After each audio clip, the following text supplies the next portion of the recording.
I stand at the heavy, ornate doors of the Gilded Spoon, my fingers clenching my leather clutch perhaps a little too tightly. I take a deep breath, trying to steady the familiar knot of apprehension in my stomach. Here we go again, I think, a wave of resignation washing over me, quickly followed by a flicker of resolve. No, this time will be different. Through the slightly ajar entrance, amidst the amber glow of excessively opulent chandeliers, I can already hear them. Julian's booming laugh, a little too loud, a little too forced. Chloe's shrill, high-pitched giggle echoing it. They are already in full performance mode, wineglasses undoubtedly held high in some ostentatious private celebration they've orchestrated. My family. Or, at least, the people I am biologically related to. The overly decorated interior of the Spoon, known for attracting Bridgeport's more conspicuous spenders, seems to hum with a forced gaiety. The head waiter, a man whose smile seems permanently affixed with practiced, almost unnerving warmth, approaches me. "Your name, miss?" he inquires, his voice smooth as polished silver. Before I can utter Evelyn, Mom's voice, flustered and a little too bright, cuts across the murmur of the dining room. "Oh, there she is, finally," she exclaims, as if my arrival 15 minutes early is a monumental tardiness. Heads turn, a sea of curious faces, and I feel the familiar weight of strangers' inquisitive glances as I step forward. The quiet, deliberate click of my heels against the polished marble floor marks each reluctant step into the lion's den. My black dress is understated, a testament to quiet confidence. Simple but impeccably tailored, the kind that whispers of genuine success rather than screaming for attention. They've, of course, commandeered the restaurant's most coveted table. The one boasting a panoramic view of the downtown Bridgeport skyline, a skyline I once gazed at from my tiny Northwood University dorm.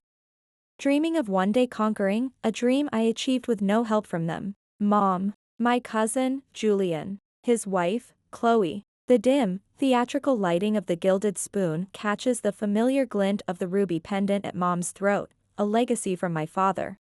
Arthur Ashton, before cancer cruelly stole him away during my sophomore year of college, a time when I needed him and his support more than ever.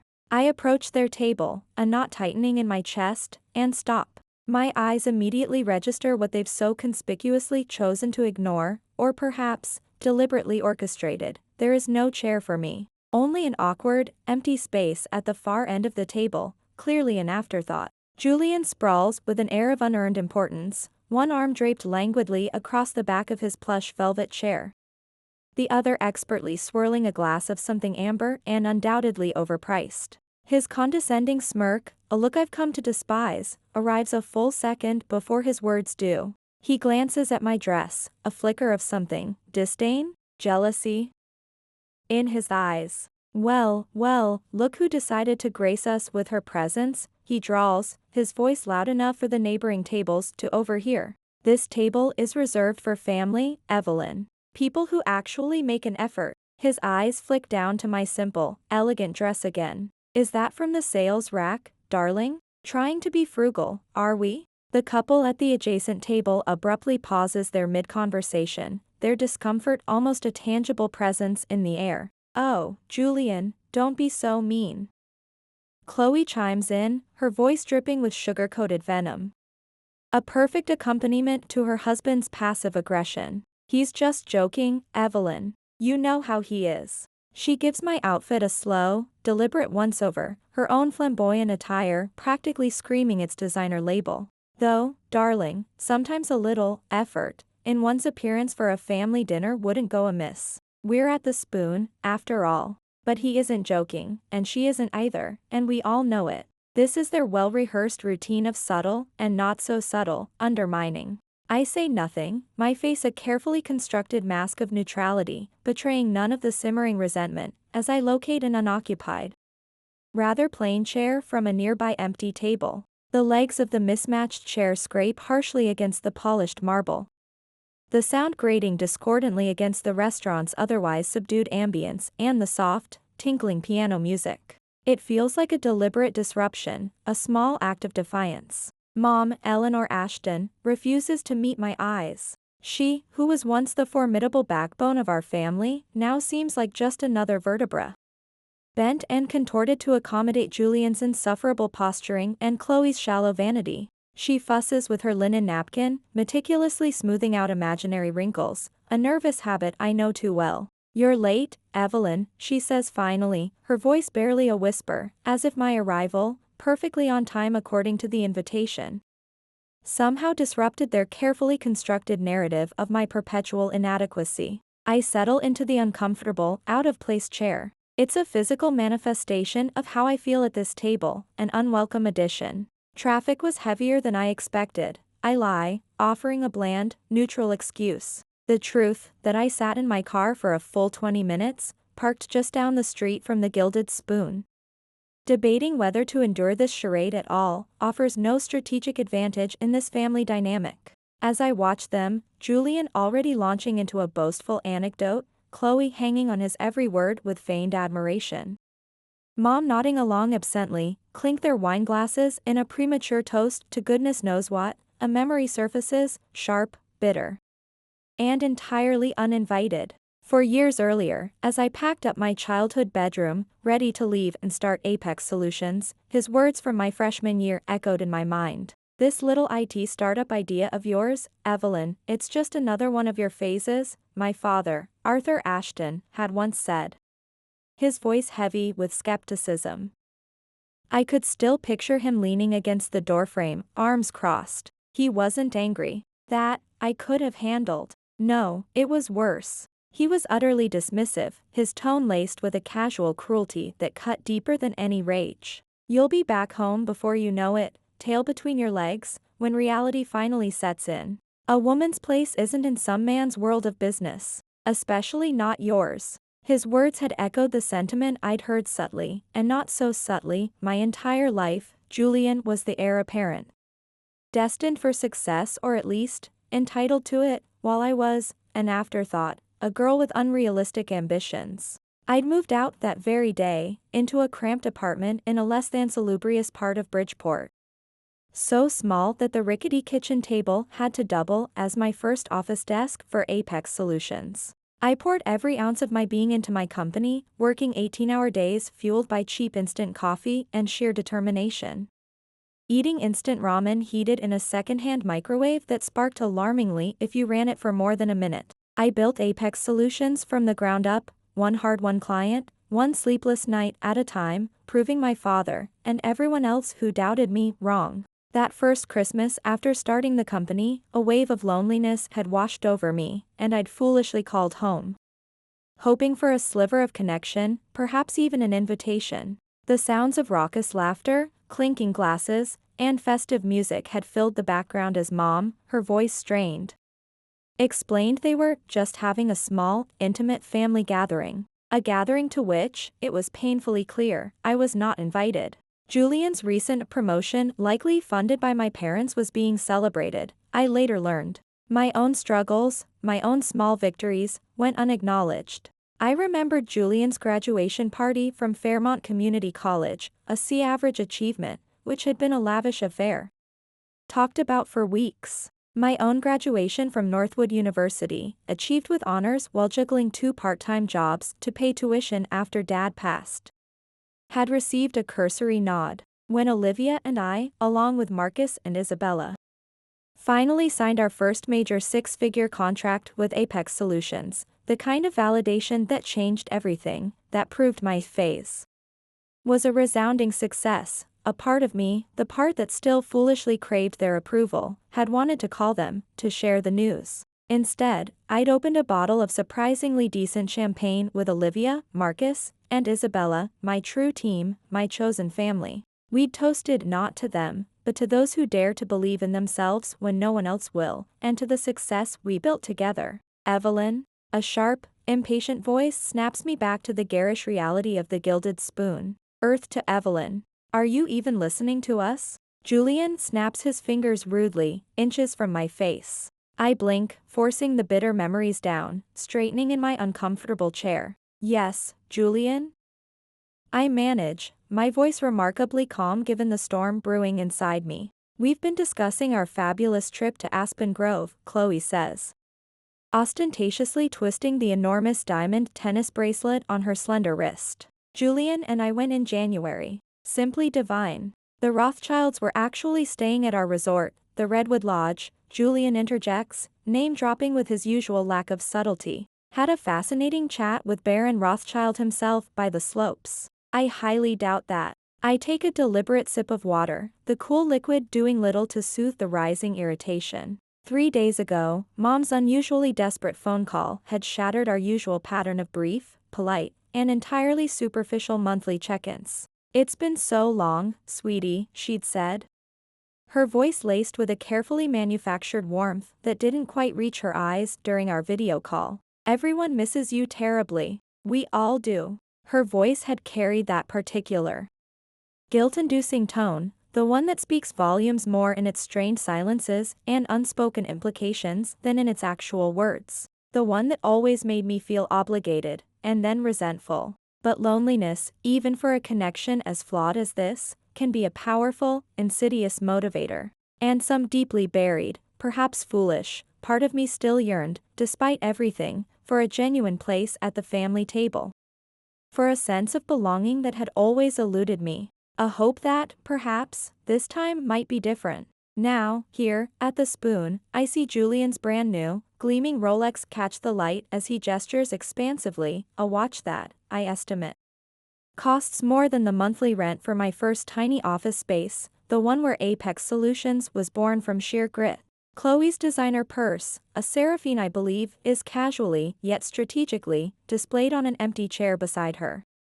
The prominent logo turned conspicuously outward for all to admire. Its price tag could probably cover a junior developer's salary for a month. Their conversation, if one can call it that, bounces erratically from exclusive vacation spots like Aspen Grove to eye-wateringly expensive luxury purchases with the frantic, slightly desperate energy of amateur performers who've suddenly forgotten their next lines but are determined to keep the show going. They talk about their new Lexington sedan, the latest sterling model Chloe is eyeing, and renovations for their ridiculously oversized house. A house I know they can't truly afford without significant help from Mom, and indirectly, from the guilt money I occasionally send her way. I don't participate. There's no space for me in their narrative, nor do I wish to find one. I simply watch. I observe. The waiter, a young man with tired eyes, arrives with a pot of coffee. I gratefully wrap my hands around the warm, comforting mug, using it as a shield, a prop.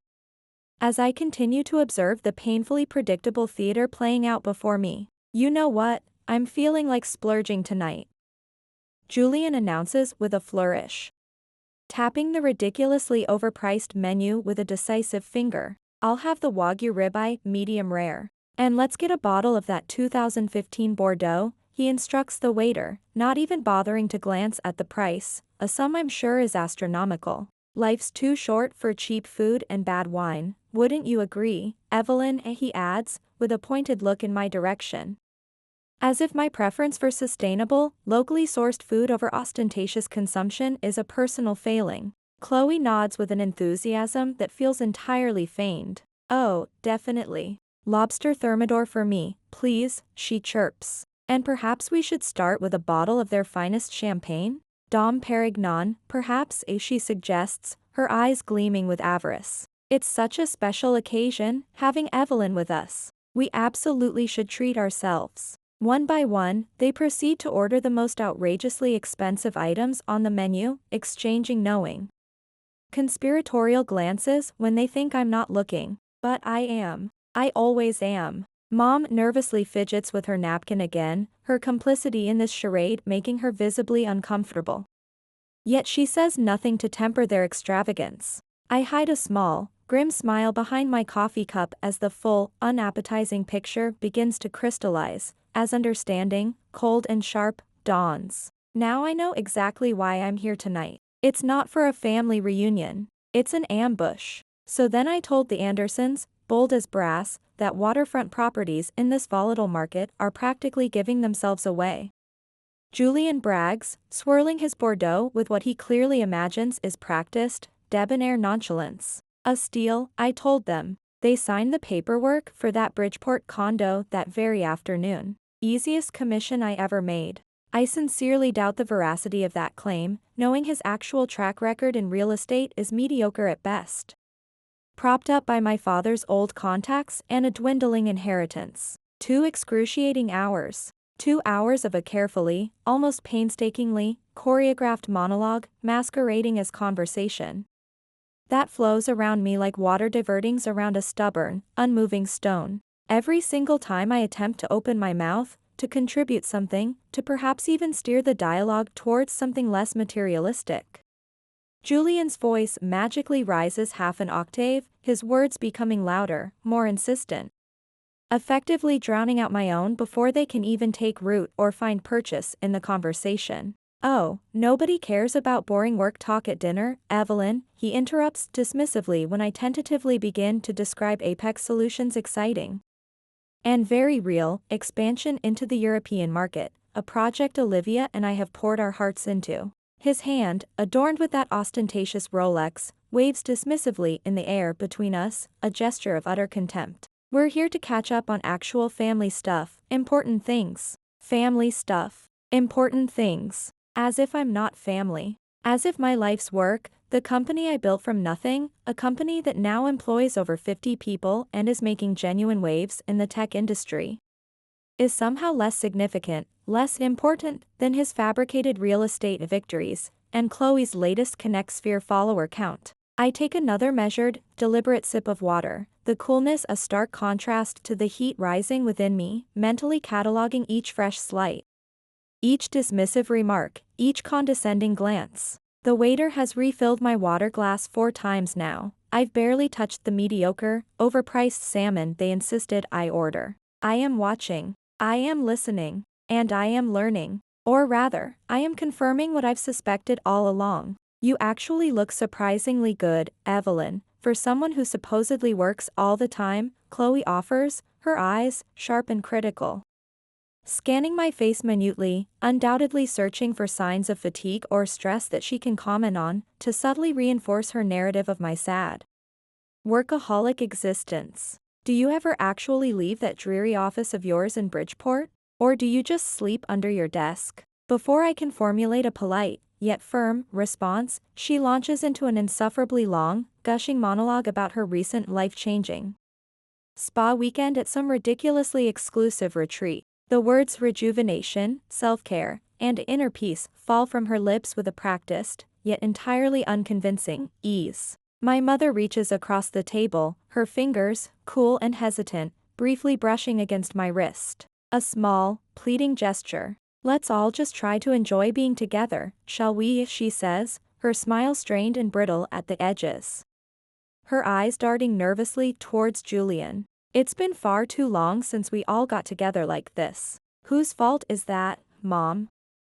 I almost ask, the words burning on the tip of my tongue. Whose fault is it that these gatherings are so fraught, so performative, so utterly draining? But I don't. It would be pointless. Instead, I offer a curt nod and cut a minuscule, token piece of my now cold, untouched salmon. "Oh, Julian, darling, you simply must tell Evelyn about that divine new Italian place we tried last month," Mom says suddenly.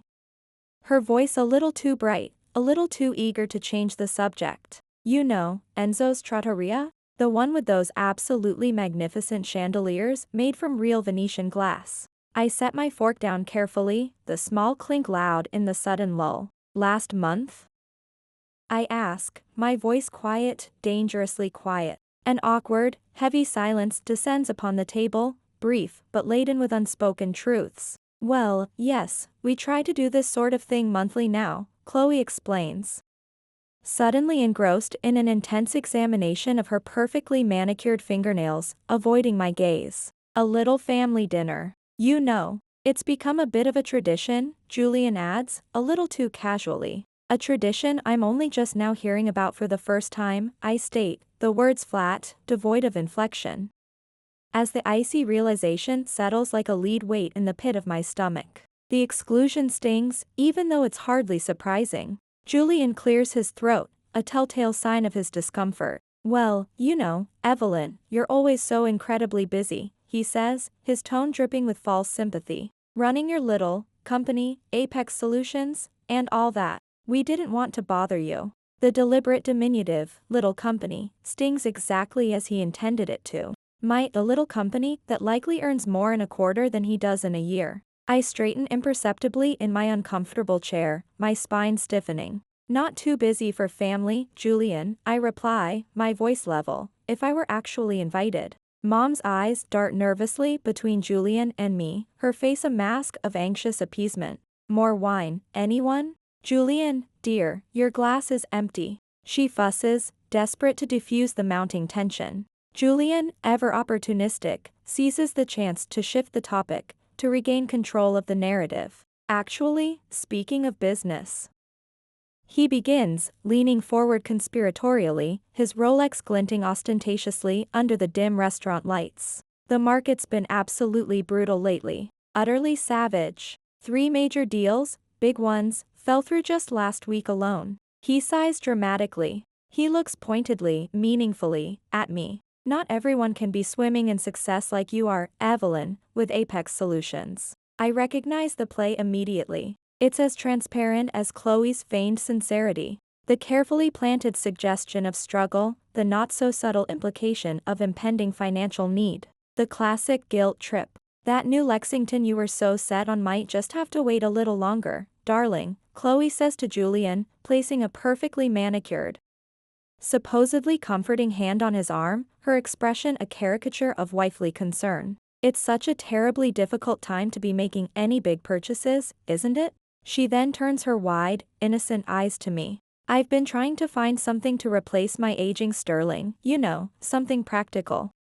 But everything is just so unbelievably expensive these days, Evelyn. She sighs, a delicate, theatrical sound. Even the base models cost a fortune. My mother nods sympathetically, her role in this play apparently to validate their financial woes before adding. Her voice filled with a carefully calibrated blend of pride and concern, Evelyn has been so incredibly blessed financially, with her business. Apex Solutions, taking off the way it has. A real success story. There it is. The final piece of the puzzle slides sickeningly into place. The setup, the entire charade, crystallizes before me, almost elegant in its shameless, manipulative simplicity. The choice of this absurdly expensive restaurant, the Gilded Spoon. The ostentatious, lavish orders of Wagyu, lobster, and vintage Bordeaux.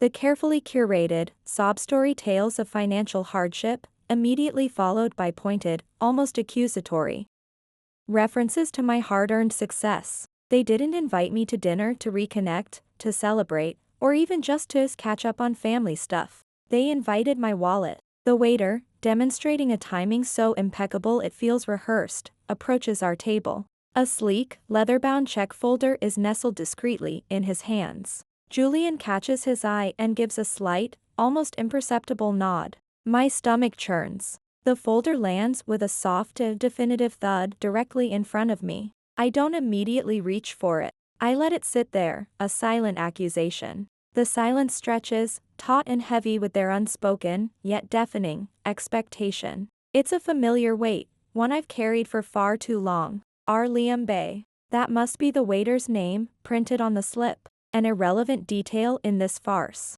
$2,200, Julian finally says, breaking the silence, leaning back in his chair with a smug, triumphant smile that makes my skin crawl. Thanks so much for dinner, Evelyn. We really appreciate it. You don't mind, do you? 'Cause, he adds, his tone oozing false bonhomie. We just figured, since you're doing so incredibly well with Apex Solutions and all. All eyes, 3 pairs of them, turn to me, expectant, predatory. Mom's fingers nervously twist her linen napkin into knots, her gaze fixed on the tablecloth. Chloe's smile is brittle now, a little too wide, a little too fixed at the edges, anticipation warring with a hint of anxiety. Julian, however, radiates an unshakable, deeply ingrained, entitled confidence. He genuinely believes this is his due. My phone buzzes softly in my purse. A welcome, if momentary, distraction. I retrieve it, my movements deliberately slow and measured, glancing at the screen. A message from Olivia, my business partner, my friend, my rock. Meeting confirmed for 9 p.m. tonight our time. We've locked in the Singapore contract for Apex Solutions. Huge win. Celebrating at the office with pizza and cheap champagne whenever you can make it back. So proud of us. Olivia. A genuine smile, the first real one of the evening, touches my lips. This is real success. This is real teamwork. A vivid picture forms in my mind, Olivia, who stayed up with me until 3 a.m. night after night, helping me polish our first major proposal for Apex Solutions, fueled by coffee and shared dreams. Marcus, our head of development, who once brought me homemade chicken soup when I was working through a raging fever to meet a critical client deadline. His quiet support a lifeline. Isabella, our brilliant head of legal, who believed in our vision for Apex Solutions so fiercely that she left her prestigious, secure corner office at a major Bridgeport law firm to take a chance on us, on a fledgling startup. People who saw my potential when even my own family dismissed me. People who genuinely celebrated my victories, big and small, without a hint of jealousy or expectation. People who supported me through every gut-wrenching setback, every near failure. My chosen family. My real family. The contrast between them and the three people sitting across from me at this ridiculously overpriced table is stark, brutal, and incredibly clarifying. Blood ties, I realize with a sudden, profound certainty, do not automatically confer loyalty, respect, or love. Those are not birthrights. Those precious qualities must be earned, painstakingly cultivated through consistent, reciprocal action and genuine mutual regard. They are not commodities to be demanded or exploited. I pick up the check slowly, deliberately, examining the astronomical sum with feigned careful attention. The $2,200 glares back at me. The table collectively, almost audibly, exhales. A wave of palpable relief ripples across their features. Mom's tense shoulders visibly relax, slumping slightly. Julian's insufferable smirk deepens, a look of pure, unadulterated triumph. Chloe immediately adjusts her designer purse, her mind already moving on to her next thought, her next desire. Now that the unpleasantness of securing funding is seemingly over, I then, very carefully, set the bill down. Not in front of myself, but directly, squarely, in front of Julian. My voice, when it finally comes, is quiet, almost unnervingly so, but as firm and unyielding as bedrock. I'm not your personal ATM, Julian. The silence that follows is absolute, a vacuum sucking all the air from the room. Even the background clatter of the gilded spoon seems to momentarily cease. Julian's face, moments ago so smug, flushes a deep, blotchy red. It starts at his collar and crawls rapidly up his neck. Chloe's perfectly painted mouth opens slightly, forming a surprised "oh," but no words emerge. She looks utterly aghast. Mom is, predictably, the first to recover, or at least, to attempt damage control. "Evelyn, honey," she says, her voice taking on that infuriatingly placating, condescending tone she always used when I was a child having what she termed a difficult moment, which usually meant I was daring to express a differing opinion or assert a boundary. "Surely you can help them out just a little bit, can't you, sweetie?" Her eyes plead with me. We're family, after all. Family. The word hangs there, suspended between us, heavy and distorted, its true meaning twisted almost beyond recognition by their actions. In their self-serving definition, family means I give, and they take. Unconditionally. Endlessly. My success, hard-won and fiercely protected, somehow becomes their communal property, a resource to be tapped at will. Yet my struggles, my sacrifices, my lonely climb, those have always remained solitary burdens, mine alone to bear. I meet Mom's gaze directly, holding it, my own eyes clear and unwavering. "Yes, Mom, we are family." I concede, my voice softening fractionally, but losing none of its resolve. And that is precisely why I deserve, at the very least, the same basic respect and consideration you would presumably give to anyone else sitting at this table, or even to a stranger. The trembling begins in Julian's hands first. A slight, almost imperceptible vibration that travels up his arms.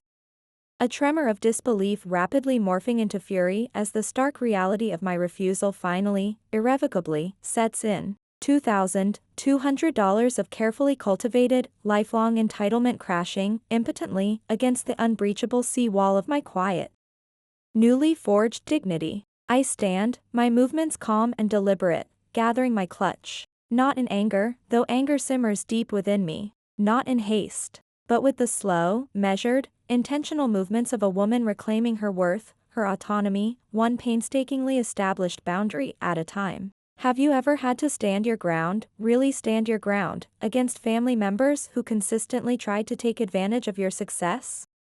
Your kindness? I almost ask the universe, but the question remains unspoken, hanging in the tense air. What words did you use? How did you finally teach them that a no is a complete sentence? These are questions I've asked myself 1,000 times. The leather-bound bill, a symbol of their audacity, sits between us, stark and imposing. $2,200 for a single, ghastly dinner I didn't want, didn't enjoy, and certainly didn't order the majority of. Julian stares at me, his face a shifting canvas, morphing from smugness to disbelief, then to a rapidly dawning apoplectic rage as I make no move whatsoever toward my purse, other than to pick it up. The angry crimson flush that began at his collar now engulfs his entire face, his cheeks an alarming shade of puce. You can't be serious, Evelyn, he finally sputters, his voice rising in pitch and volume, drawing unwelcome glances from several neighboring tables. You make more money in a month with that ridiculous Apex Solutions than all of us combined make in a year.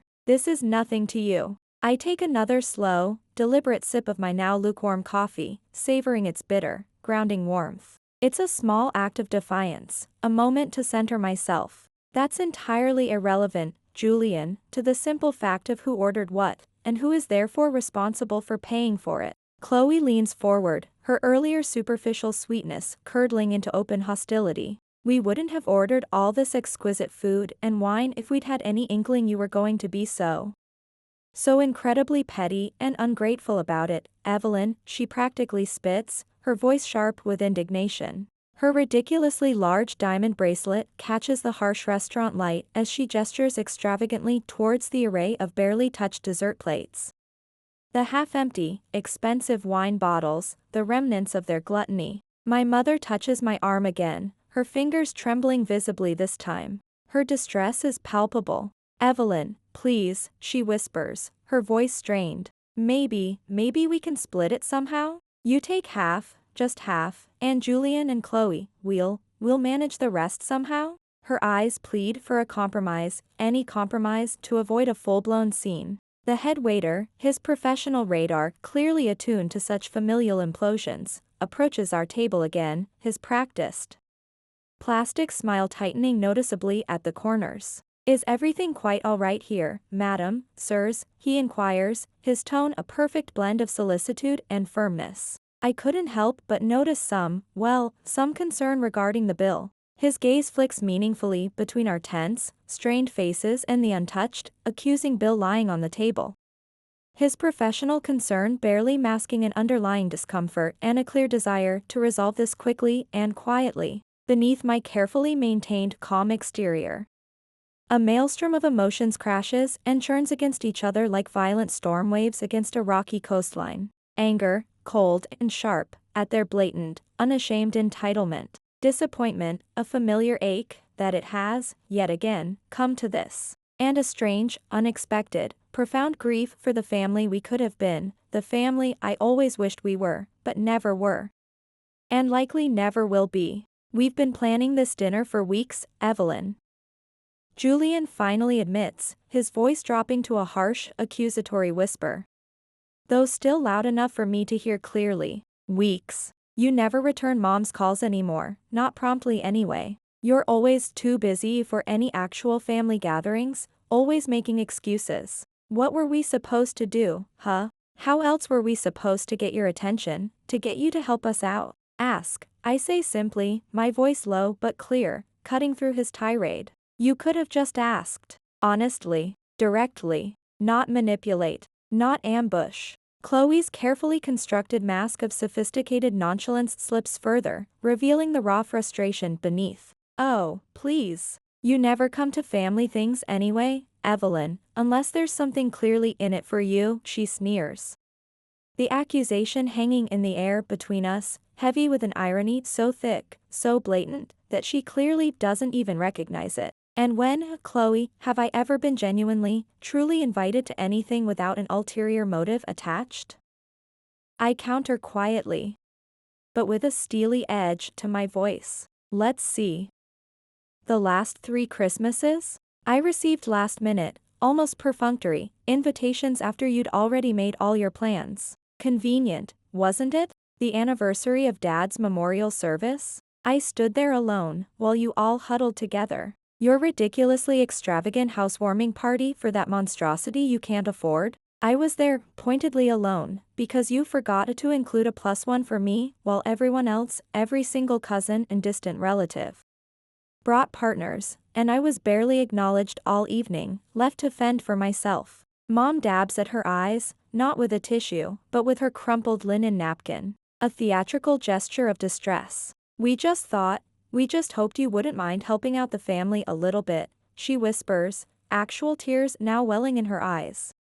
Her voice choked with emotion, whether genuine or manipulative, it's hard to tell anymore. Things have been, well, they've been rather difficult for Julian and Chloe lately, financially. I didn't know how else to ask you, Evelyn. Forgive me. Difficult how, Mom? I press, my voice gentle but firm, already suspecting the answer. Knowing their pattern of reckless spending and subsequent fabricated crises, Julian and Chloe exchange a quick, uneasy glance. A silent, desperate communication. I lost my job, Evelyn, Julian mumbles, finally, staring intently at his half-eaten plate of Wagyu.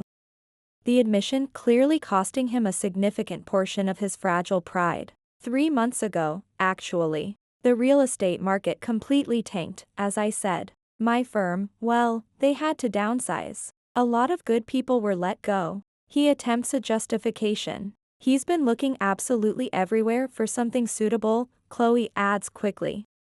Her voice now laced with a desperate sincerity that almost sounds convincing. But you know how it is. And in the meantime, we have appearances to maintain, don't we? You, of all people, should understand that, Evelyn. The importance of image. I think about the gleaming, brand new Rolex on his wrist. A recent acquisition, if I'm not mistaken. I think about the glossy, carefully curated photos Chloe posted on ConnectSphere just last month, from their supposedly impromptu a quick getaway to some luxurious, sun-drenched European resort, a trip that must have cost a small fortune.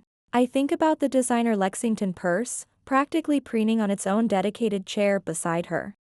A blatant display of wealth they clearly don't possess. Appearances, I repeat softly, the word tasting like ash in my mouth. Our credit cards are, well, they're all maxed out, Chloe confesses, her voice dropping to a barely audible whisper. Her carefully lipstick composure finally, visibly, crumbling. Every single one of them. The picture clarifies completely now, sharp and damning, they've been desperately maintaining the illusion of their accustomed affluence. Of effortless success, while silently, steadily, drowning in a self-inflicted ocean of debt. And I, Evelyn Ashton, founder and CEO of Apex Solutions, am their designated, unsuspecting life raft. Again. I remember, with sudden, painful clarity, my 8th grade science fair at Northwood Middle School. I'd poured my heart and soul into it, building a fully functional solar energy project entirely by myself, fueled by a genuine passion for science. I'd won first place, a gleaming blue ribbon and a small trophy. My parents, Arthur and Eleanor Ashton, didn't attend the awards ceremony. They were too busy throwing a lavish celebratory dinner for Julian, who had, after 3 agonizing attempts, finally managed to pass 8th grade algebra with the bare minimum grade required. His triumph overshadowed my actual achievement, my high school graduation from Northwood High, where I delivered the valedictorian speech. A speech I'd painstakingly written and rehearsed for weeks. It received polite, almost perfunctory, applause from my family. That was immediately followed by excessive, gushing fawning over Julian's recent acceptance into Fairmont Community College, a local college with notoriously low admission standards, an acceptance secured with a C average and, I suspect, a hefty alumni donation from Dad. A C average. That was the celebrated milestone. I remember working 2, sometimes 3, grueling part-time jobs to put myself through Northwood University after Dad passed away, barely scraping by. While they posted glossy family vacation photos from Cancun and Aspen Grove on ConnectSphere, photos I'd see late at night. Alone in my tiny dorm room, a painful lump in my throat. So sorry you couldn't join us this year, Evelyn, sweetie.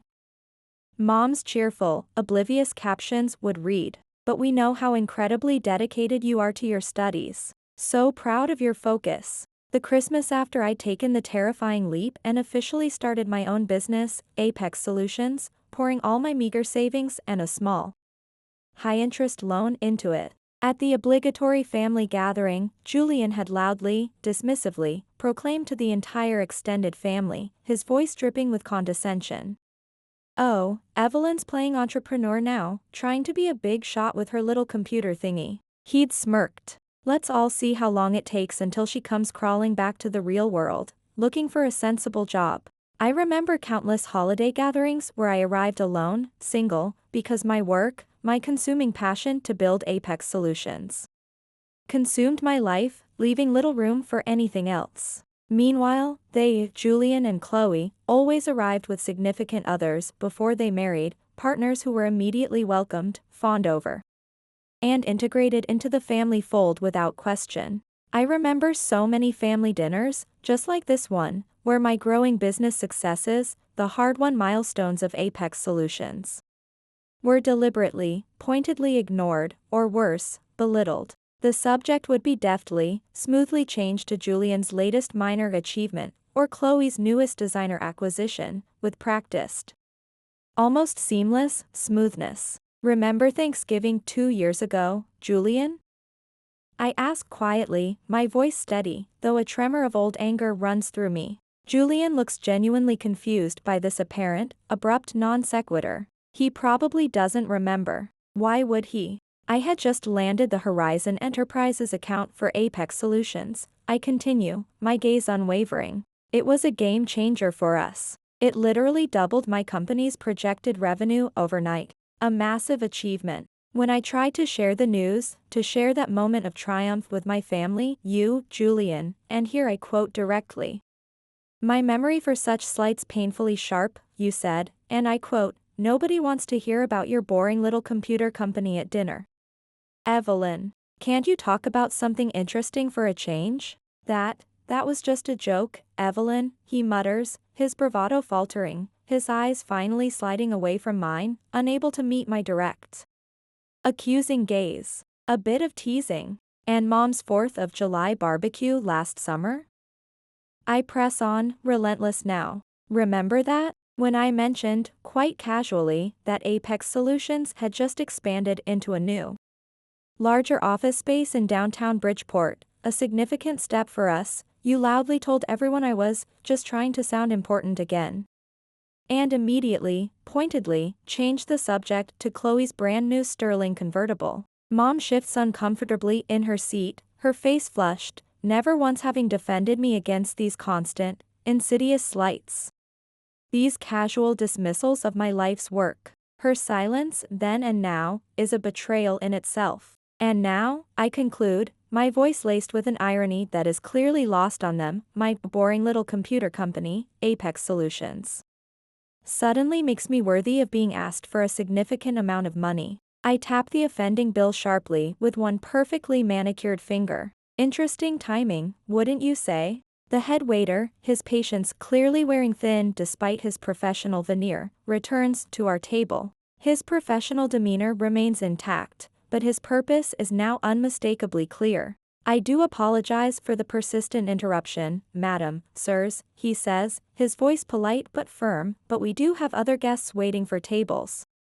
And our kitchen will be closing shortly. We will need to resolve the matter of the bill very soon, if you please." His polite, carefully chosen words carry an undeniable, firm urgency. Julian's carefully suppressed frustration finally, spectacularly, boils over. "Fine. Fine. You've made your damn point, Evelyn. Just pay half then, will you? Just half, and we'll call it even," he practically bellows, his voice cracking with a mixture of anger and desperation. Chloe, meanwhile, is frantically, almost hysterically, tapping at her smartphone, her thumbs a blur across the screen. She's evidently messaging friends, acquaintances, anyone she can think of, for emergency loans. From her increasingly panicked, crestfallen expression, the responses are clearly not favorable. Or perhaps, there are no responses at all. Nobody's answering. Not a single person, she hisses at Julian, her voice tight with rising panic, her eyes wide and desperate.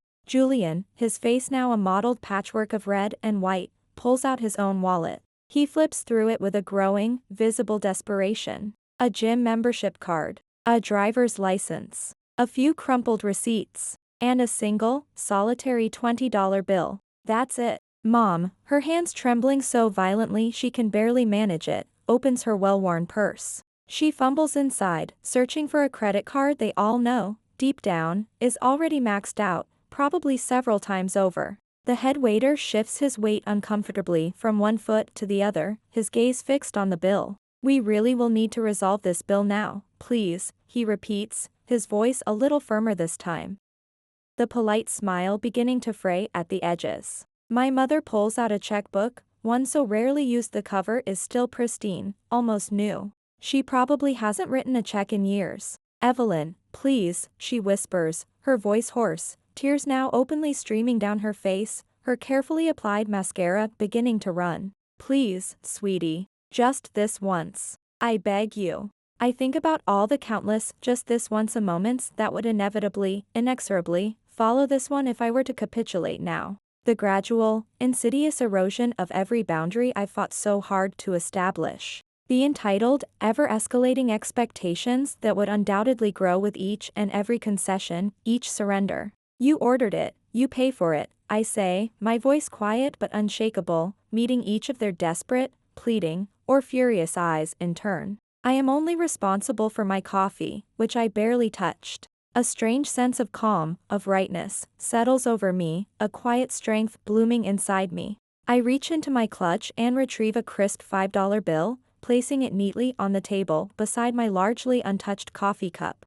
For my coffee, I say clearly. Then, I add a $20 bill beside it. And a generous tip for our long-suffering server, who has been remarkably patient throughout this performance. 3 pairs of eyes, wide and incredulous, swing towards me, each revealing a different, potent flavor of raw desperation. Julian's is tinged with fury, Chloe's with disbelief, Mom's with utter despair. Julian opens his mouth, a furious retort clearly forming, but I meet his gaze with such steady, unwavering calm that his words seem to die on his lips, unspoken. I am simply allowing everyone here to take full responsibility for their own choices tonight, I say.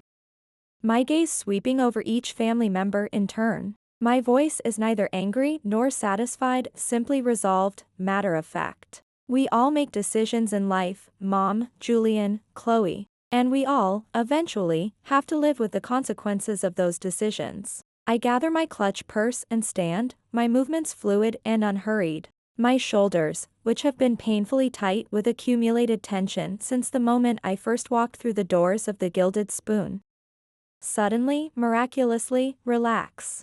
I feel taller, somehow straighter, as if I've just set down an incredibly heavy, invisible burden I've been unknowingly carrying for far too many years. The head waiter clears his throat, a sound that cuts through the thick, uncomfortable silence. Perhaps, he suggests, his voice carefully neutral, addressing Julian directly.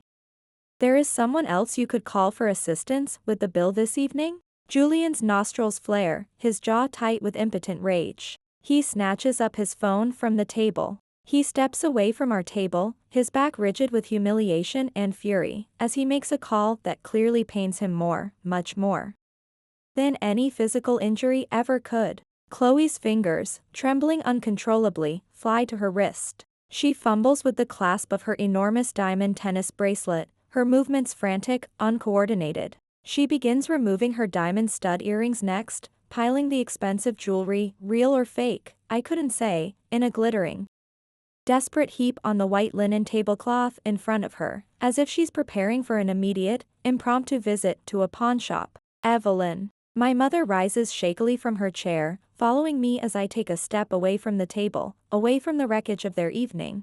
Her voice drops to a desperate, pleading whisper, audible only to me. Please, Evelyn, I implore you. Reconsider. Just this once. Please. We can work something out later, I promise. I'll pay you back. I turn slowly to face her, my heart aching with a complex mix of pity, frustration, and a lingering, stubborn affection. For the first time tonight, her expression contains a raw, genuine emotion rather than a carefully constructed social performance. Fear. Undiluted fear lurks in the fine lines etched around her eyes, not just fear of the immediate, embarrassing predicament of the unpaid bill, but a deeper, more profound fear. The fear of losing me, her daughter, for good. This isn't really about the money, Mom, I say, my voice gentle now, but still firm, unwavering. It never has been, not truly. It's about respect. It's about dignity. I will not be used, Mom. Not anymore. Not even by family. Especially not by family, who should know better, who should treat me better. She flinches, physically recoils as if I've slapped her across the face, but the words, harsh as they were, needed to be said. They needed to be heard. I catch my reflection in the gilded spoon's ornate, gilt-edged mirror as I turn towards the exit. The woman looking back at me stands straight, her shoulders squared, her eyes clear, resolute, and certain. For the first time all evening, perhaps for the first time in years when in their presence, I recognize myself completely. The Evelyn I've fought to become. Tomorrow, I'll sit down with my real team at Apex Solutions, Olivia, Marcus, Isabella, and the others. People who genuinely value my ideas, my leadership. People who collaborate, who support, who challenge me constructively, rather than manipulate or undermine. People who have earned my trust, my loyalty, through consistent, unwavering respect and mutual regard. Not simply assumed it as a right through a mere accident of genetic connection. As I reach the heavy, imposing front door of the restaurant, Mom's hand, surprisingly strong, catches my elbow, detaining me. Please, Evelyn, don't leave like this, she says, her voice smaller, more fragile than I have ever heard it. It's almost a child's plea. Her eyes, so like mine in their deep blue color, but not, I now realize, in their conviction, search my face desperately for any sign of mercy. Of yielding. I cover her trembling hand with mine, feeling the paper-thin, delicate skin that speaks so eloquently of her advancing years.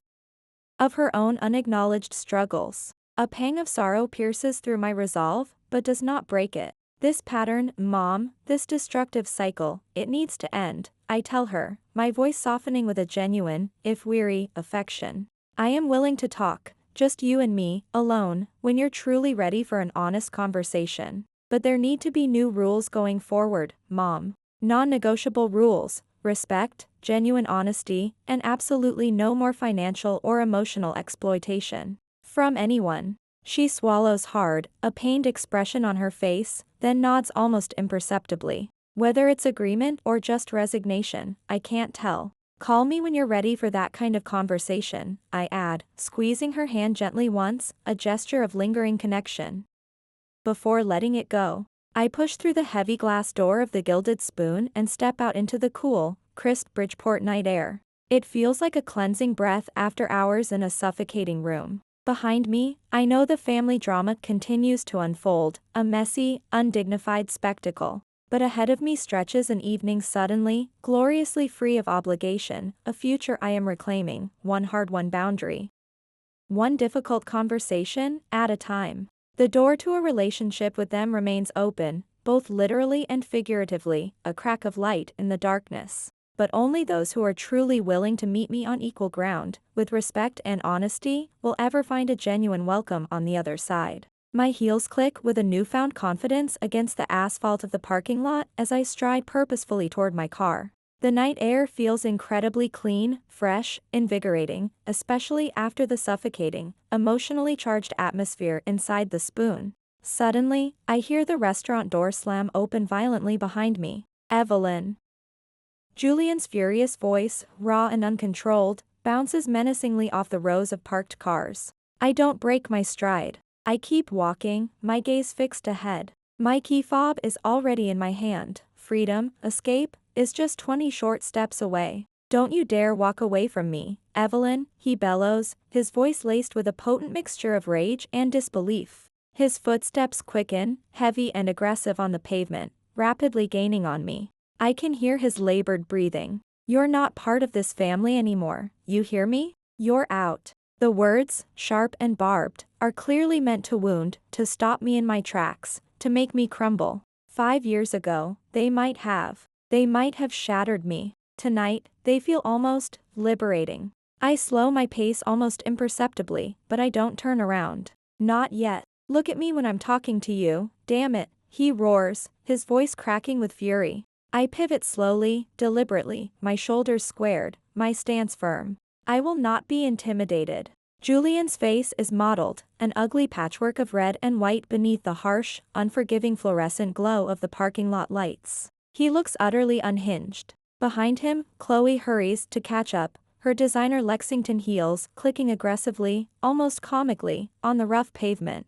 She looks flustered and furious. Several diners, alerted by the commotion, linger near the restaurant entrance, openly, unabashedly watching the unfolding drama. Their faces a mixture of curiosity and disapproval. You ungrateful, selfish little dash, Julian cuts himself off abruptly, breathing hard, his chest heaving. He's clearly struggling for control. Who in the hell do you think you are, Evelyn? He finally manages to sputter out. I think I'm someone who just wanted a normal, respectful family dinner, Julian, I reply, my voice remaining surprisingly level, calm, a stark, deliberate contrast to his escalating, uncontrolled volume. Chloe reaches us, slightly breathless, her carefully applied makeup smudged. This isn't about dinner, Evelyn, and you damn well know it, she accuses, her voice shrill. Mom appears in the restaurant doorway, a solitary, hesitant figure silhouetted against the warm light from within. I see the painful indecision etched in her posture, in the way she wrings her hands. She's caught, as always, between her demanding nephew and niece-in-law, and her only daughter. A familiar, heartbreaking tableau. Julian runs an agitated hand through his already disheveled hair, a gesture so uncannily reminiscent of my father, Arthur Ashton, that it momentarily, unexpectedly, disarms me. A flicker of an old, complicated grief. Then, just as quickly, his expression shifts, morphs. The raw, uncontrolled anger is replaced by a veneer of calculated, almost theatrical, concern. It's a chillingly quick transformation. Mom.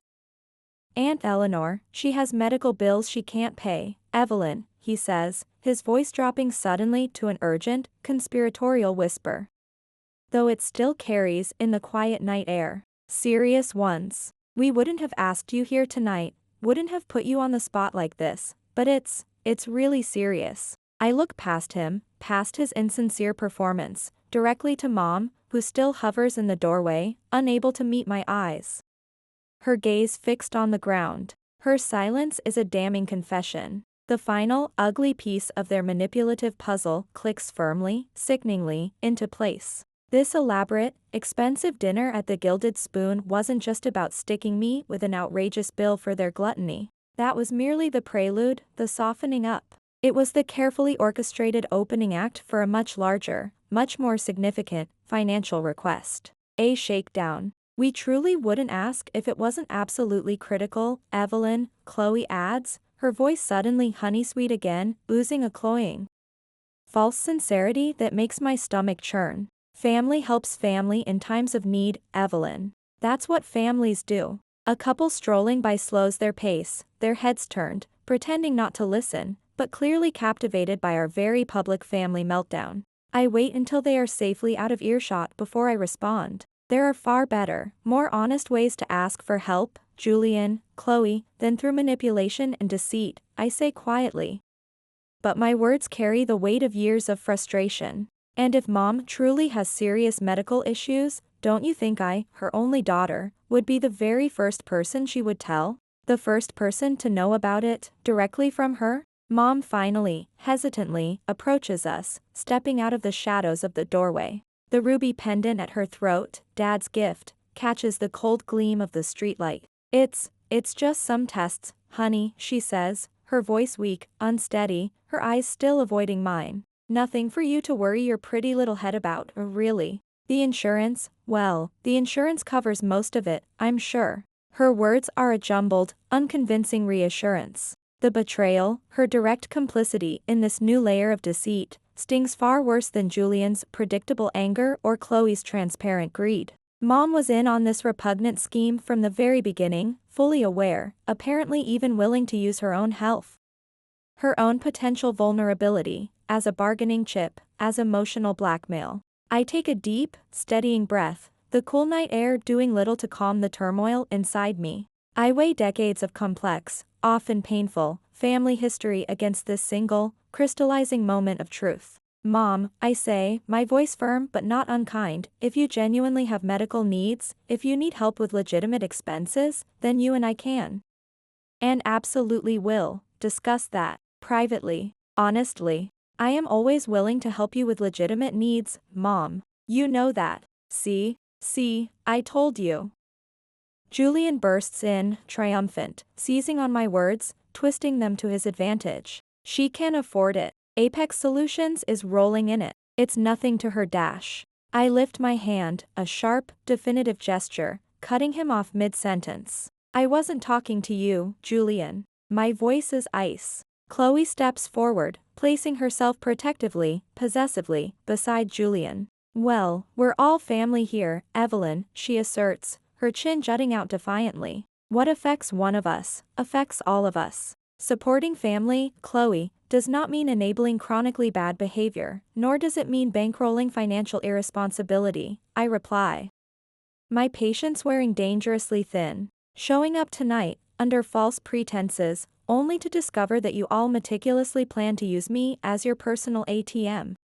As a solution to problems of your own making, is not how decent family members treat each other. I reach into my clutch and extract one of my Apex Solutions business cards. I hold it out to Mom. She takes it with fingers that tremble visibly. The simple card seems to weigh a ton in her grasp. Call me tomorrow, Mom, I say, my voice softening slightly as I look into her distressed face. Just you. We'll talk then. I emphasize that just you with a pointed look. Then I turn to Julian and Chloe, my expression hardening once more. As for tonight's bill at the Gilded Spoon, you two can figure out how to pay for your own extravagance. You can't be serious, Evelyn.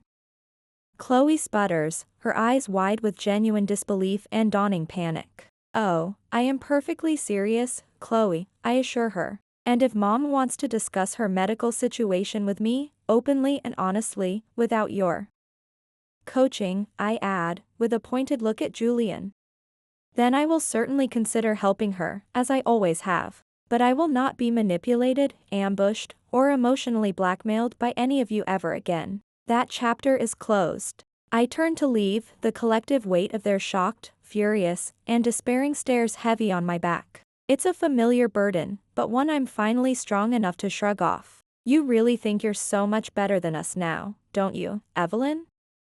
Julian shouts after me, his voice raw, echoing across the nearly empty parking lot, a desperate, last-ditch attempt to wound me. With your fancy Apex Solutions and your big city apartment. I pause at my car door, my hand on the handle, considering his bitter question. Am I better than them? With my successful, thriving business, my hard-earned financial independence, my life built on my own terms, it would be easy, perhaps even tempting, to think so, to feel superior. But that's not it. That's not it at all. That's their way of thinking, not mine. I glance back over my shoulder, meeting his angry, resentful gaze. No, Julian, I say, my voice quiet but clear in the stillness of the night. Not better. Just different. And that's okay. It really is. The simple, unvarnished truth of it lands with the gentle finality of a stone dropping into still, deep water, sending out quiet ripples. Julian's mouth opens, then closes again, no sound emerging. He looks utterly deflated, his rage momentarily extinguished by an emotion I can't quite decipher. Confusion? Perhaps even a flicker of dawning understanding? Beside him, Chloe, all her fight gone, sinks heavily onto a nearby concrete bench, her expensive designer facade completely, irrevocably shattered. All the frantic energy she'd invested for years into maintaining those carefully constructed appearances, that illusion of effortless affluence, seems to drain away from her in an instant, leaving her looking small, tired, and exposed. Mom stands frozen between us, a solitary, conflicted figure, her gaze darting helplessly from me to Julian and Chloe, then back to me again. I see the silent, agonizing calculation in her eyes. Does she follow her daughter, the one offering a difficult but honest path forward? Or does she stay with her manipulative nephew and his wife, mired in their destructive cycle of dependence and deceit? The painful tableau we create is suddenly, starkly illuminated by the bright headlights of a car pulling into the parking lot, briefly spotlighting our messy, unresolved family drama for all the world to see. "Evelyn, please." Mom whispers, her voice barely audible, a desperate, last-minute plea. But she doesn't move toward me. She remains rooted to the spot, caught in her own web of indecision and fear. I offer her a single, sad nod, accepting her unspoken choice, her current inability to break free, without judgment, without further comment. "My number's on the card, Mom," I say softly. The offer to talk still stands. As I walk the final few steps to my car, I don't look back. I can't. The sharp, cool night air fills my lungs with each deep, cleansing breath, and I realize, with a sudden wave of clarity, that I'm not sad. Not anymore. I'm relieved. Profoundly, deeply relieved. For the first time in what feels like a lifetime, I've spoken my unvarnished truth to them, without apology, without equivocation. My hand doesn't shake in the slightest as I unlock my car door. The woman reflected in the dark window of my car, tired, yes, but resolute, looks steady, unbroken, different, not better, and finally, blessedly, at peace with that crucial distinction. Inside the quiet, welcome safety of my car, I allow myself one deep, shuddering breath.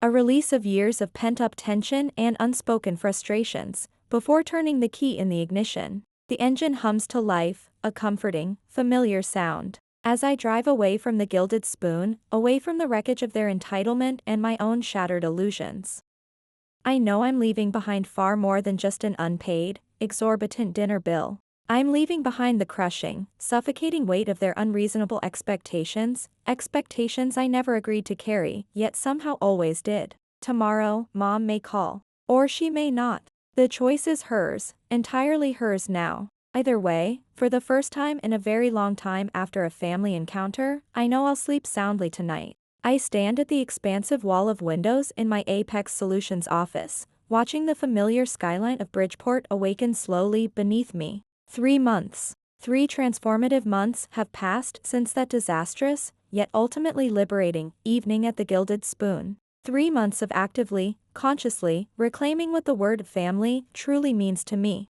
The early morning sunlight, pale and promising, catches on the simple silver frame of the photo on my desk. It's a picture of me at 22, visibly exhausted but fiercely determined, sitting at that battered old kitchen table in my first tiny apartment.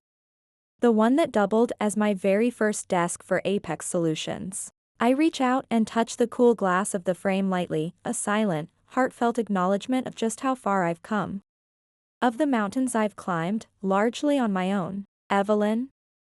Olivia, my brilliant operations director and even better friend, appears in the doorway of my office, a warm smile on her face. "The team's all here and ready in the conference room whenever you are." I smile back, a genuine, unforced smile. "Thanks, Olivia. Let's get to it." I follow her into our bright, modern conference room, where 6 expectant faces turn towards me. And in their eyes, I see something I never once found at that pretentious restaurant table with Julian and Chloe: genuine respect, admiration, and a shared sense of purpose. "All right everyone, let's begin," I say, and the meeting flows with the practiced, efficient rhythm of people who truly value each other's contributions, who listen intently, who challenge respectfully, and who build amazing things together. No one here speaks over anyone else to assert dominance. No one belittles innovative ideas, no matter how unconventional they might seem at first. We build, together, as a team, brick by thoughtful, collaborative brick. This is what I've truly built. Not just a successful IT company, Apex Solutions, against all odds, but a community, a chosen family, a place where I belong. "One sugar, no milk, right?" Mom asks, her voice softer, less strained than it used to be. She slides the steaming mug of coffee across the small cafe table toward me. It's a cozy little place near Willow Creek Books, where she now works. I nod, a small smile playing on my lips, watching her hands. They are steadier now, more confident than they were even a month ago. We've made these quiet coffee meetings a tentative, monthly tradition. Small steps. Baby steps, really. But steps forward, nonetheless. The bookstore hired me full-time last week, she says, a quiet note of genuine pride creeping into her voice, a sound I haven't heard in years. The manager, Mrs. Henderson, said she really liked how I reorganized the entire history section. Said I have a knack for it. That's wonderful, Mom. Really great, I say, and I mean it. It's good to see her finding a little piece of herself again. She hesitates for a moment, then adds, her gaze dropping to her own coffee cup. I've been meaning to thank you properly, Evelyn. For not completely giving up on me that awful night at the Gilded Spoon. For leaving the door open. The memory of that disastrous dinner flickers almost palpably between us, a ghost, perhaps, but one that is slowly, steadily, growing fainter. Less menacing, with each passing day, with each honest conversation. I'm learning too, Mom, I admit quietly, stirring my coffee. Learning about where, and with whom, to invest my energy, my time, my heart. Last week, a significant milestone, Mom joined us for my birthday dinner. Not at some ostentatious, overpriced restaurant like the Spoon, but in Olivia's warm, welcoming backyard in a quiet Bridgeport suburb. Olivia, my friend since our challenging days at Northwood University, had strung fairy lights across her patio, creating a magical ambience. She'd cooked my absolute favorite comfort food, a rich, bubbling lasagna, made from her grandmother's secret recipe. Mom, to my surprise and delight, had brought a batch of her famous homemade brownies, the ones I hadn't tasted since childhood. She'd fit almost seamlessly into the easy, relaxed evening. Laughing genuinely at Marcus's terrible dad jokes and listening with rapt attention to Isabella's animated stories about our early, often chaotic business struggles at Apex Solutions. For the very first time in what felt like an eternity, I saw her, truly saw Mom, without the oppressive, suffocating shadow of Julian and Chloe looming over her, dictating her words, her actions, her very being. She seemed lighter, freer. Julian actually took a new job up in Bridgeport, you know, Mom mentions casually, almost as an afterthought. As we walked together through the crisp autumn air of the local park the following Sunday. Something in sales, I think. For a smaller company. It's a much smaller salary than he's used to, of course, but he seems. I don't know. She searches for the right word. Lighter, maybe? I suggest gently. She nods, a thoughtful expression on her face. Yes, that's it. Lighter, less burdened. I nod too, not particularly surprised. We've kept our distance, Julian, Chloe, and I. A necessary, healthy distance. But through Mom, I've heard occasional, brief snippets of news. Chloe's once glossy Connect Sphere account, formerly a relentless stream of designer labels, exotic vacation spots, and faked affluence. Now apparently features more modest posts, home-cooked meals, pictures of their rescue dog, local hiking trails in and around Bridgeport.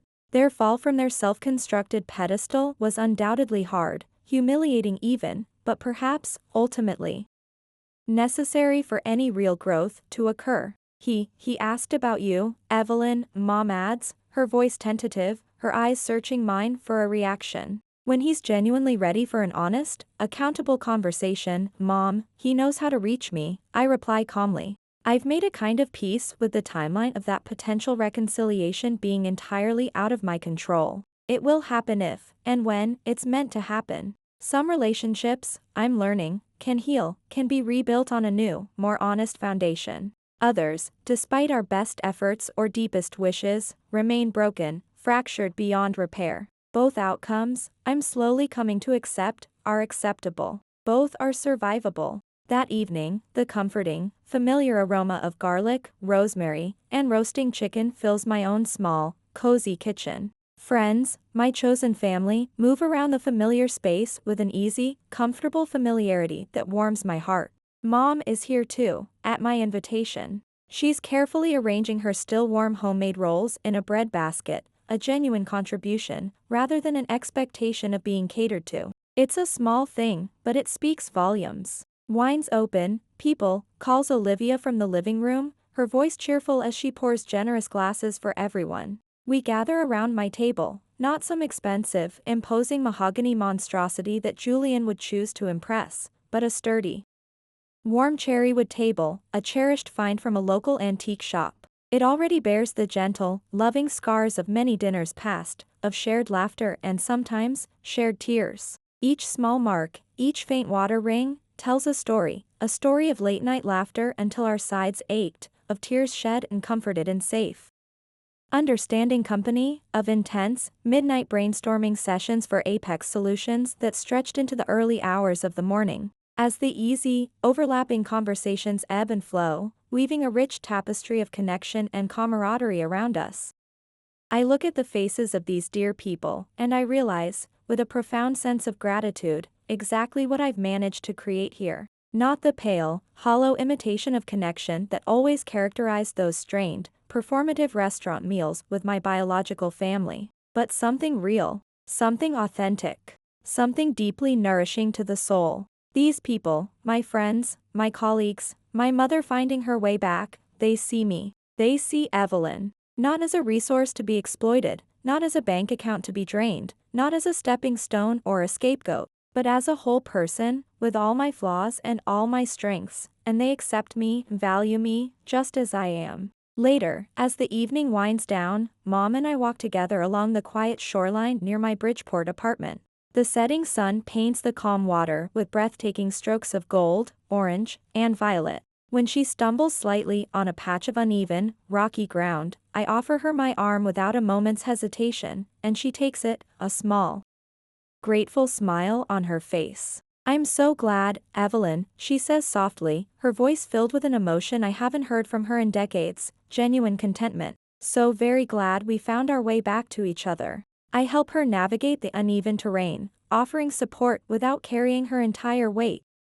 A crucial distinction I'm learning in all my relationships. Family isn't just about who you're born to, Mom, I tell her, the words coming easily, a truth I've come to understand deep in my bones. It's about who you choose to become together, who you choose to build with, to trust, to love, and to respect every single day. And as we walk on, side by side, into the deepening twilight, I know, with a quiet certainty, that we are finally, slowly, choosing to become family again. On new terms. Honest terms. Our terms.